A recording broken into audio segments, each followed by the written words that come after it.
Hello and welcome to episode 522 of the Daily Sales Message podcast, where every single day I share a piece of simple and actionable advice. It's designed to help you feel more confident and sell more stuff too. And I talk really quickly and get out of breath, so I'm just gonna slow it down.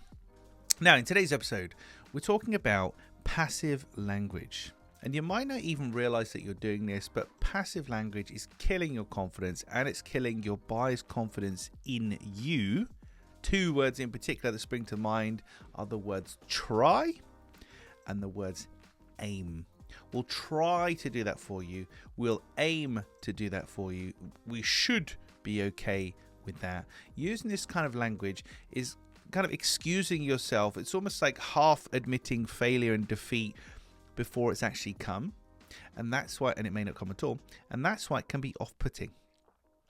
When you talk to people and say, well, we'll try to do that for you, and we'll all being well, that will happen, puts a seed of doubt in their mind. Think, hang on a minute, I want the result. Can you get it or not?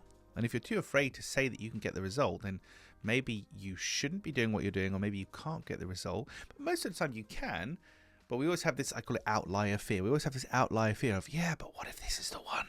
This is the one where I let them down. So if I use this language, and this is, subconscious, not really thinking about this necessarily. If I use this language, you kind of pre-excuse yourself or set yourself up for perhaps things not working out. What your buyer wants to hear is, yeah, we can definitely help you. We've worked with people like you before doing exactly this kind of stuff. So I'm very confident we can get that result for you. I'm very confident we can get that result for you is not saying, yeah, 100% is guaranteed cast iron. That's not what I'm saying. We don't start lying and misleading people if we're really not sure. But look at the difference. I'm very confident we can get that result for you versus we'll try to get that result for you. Or this is what we're aiming for. It seems slight and nuanced, but makes a profound difference in the mind of your buyer, because your buyer is looking for certainty. That's what they want to buy. That's what they're looking for. And if you think about when you buy something, excuse me, whether it's consultancy, training, or an actual product. So if I buy a product that's going to de-weed my garden or take the green algae off my fence or something, I want to know it's going to do it. And I want to see before and after, and I want to have confidence. If I'm not certain it's going to do it, I'm not going to buy, because I don't want to waste my time, waste my money. That's going through the mind of your buyer too. So avoid passive language, try, aim, things like that. Be as confident as you can. And remember, the difference between confidence and arrogance is confidence is grounded in factual statements. We've done this before. We can do it again. We have results here. There we go.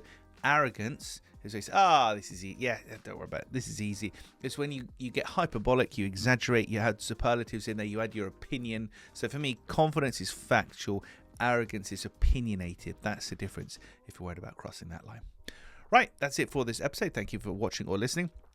Tomorrow in episode 523, there's two things you can focus on when you're selling. They both begin with P. One's going to help you, one's going to not help you. I will explain more in tomorrow's episode. In the meantime, please hit the like, subscribe, share button, comment, interact with this podcast in any way, wherever you're watching or listening to it. It just helps us to reach more people with our positive, practical, and let's be honest, completely free daily sales message and daily sales training. Thank you for listening and watching all the way to the end. I'll catch you tomorrow for another fast-talking edition of the Daily Sales Message.